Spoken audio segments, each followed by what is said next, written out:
Hi, folks. Iliffe here with the Talbot Greenya Group. How's it going? Happy Friday. Hope everyone is staying warm. I'm pleased to be joined today by Pam Dors. Hi, Pam. How's it going? Hey, Eric. I'm doing pretty well. Just trying to stay warm in this crazy cold weather that we're having. Yeah, it's not fun, but however, that's part of the deal living in the mid-Atlantic. You're going to get some cold weather, but hopefully come March, we get some warmer weather. Yeah, that's just a day or two away, so perfect. Another 6 weeks of torture. Ooh. Well, today our topic is best practices on moving animals when you are moving out of your home to another home. And while I respect animals and my partner loves animals, I am not truly well versed on this. And I know you might have a thought or two, but in my lifetime, when I moved, it was never without a pet or never with a pet. So I never had the experience firsthand. And when I thought about the topic, I literally said I would drop my pet off at a relative's house or a friend's house while I moved. That was kind of my best practice. So probably not going to get us very far in terms of educating our audience and giving some good practical advice. What are your thoughts, Pam? Well, actually, on the day of the move, your thought as far as dropping your pet off at a friend's house or a trusted somebody, whether it's a kennel or a friend or a neighbor or whatever, on the actual day of the move or days of the move is perfect because you don't want to have to be worrying about moving trucks coming and going, people coming and going, and your cat or your dog running off during that whole process. So that is what I would consider completely spot on. As far as after the move and when you start to get settled in your new house, you really got to be careful of them getting out in an unfamiliar area. Your cat, if it's an indoor-outdoor cat, I would not be letting that cat out of the house or even out of a crate in the house for a couple of days until the cat gets adjusted. They say that cats want to go back to their original environment, and it's fighting some sort of ingrained something in their brains to not do that.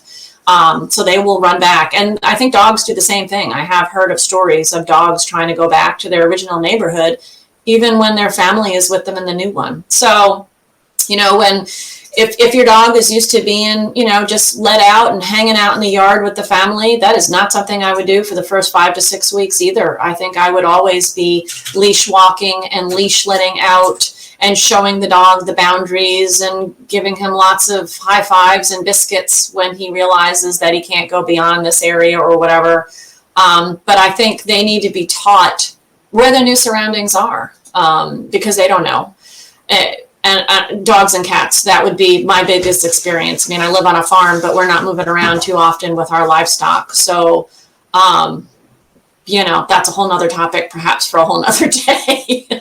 Wow, that's a very interesting comment you made. I would not have given that any thought, but it makes total sense. Does the vaccine and/or rabies, does that transfer to other states, or when you move, do you have to get a new a veterinarian to approve your move type thing? So it's actually county.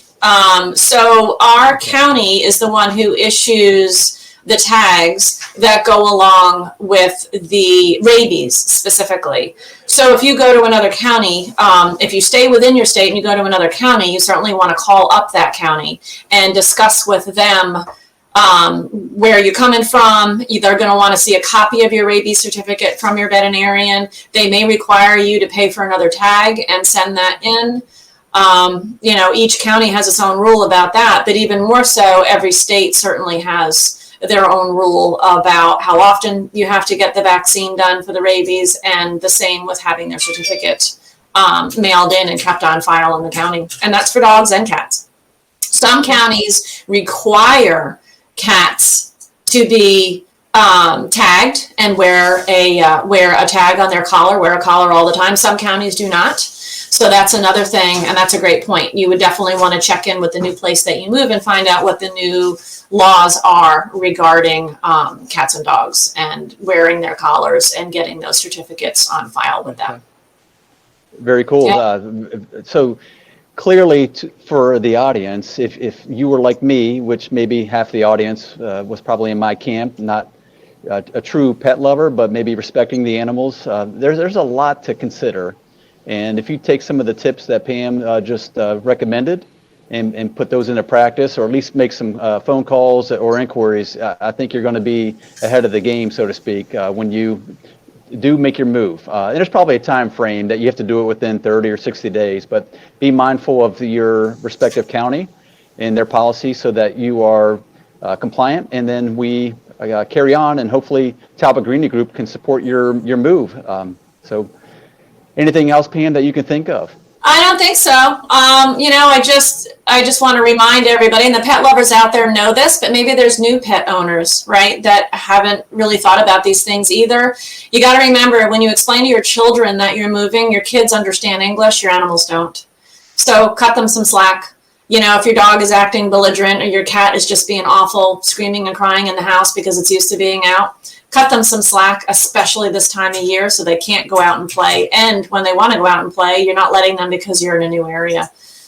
So that would be the only thing that I would definitely suggest. And like you said, let's hope that the Talbot Greenya Group can help any of you out there with any of your moves, buy, sell, or rent. And you have people that are just crazy animal lovers. And then you have people that are animal respecters, and you don't want to say you don't love them. You do too. You just maybe not to the degree of some of us others.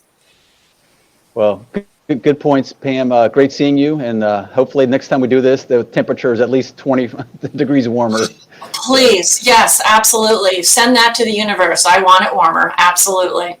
Well, have a great day, everybody. Pam, Dors, Talbot Greenya Group. Bye-bye.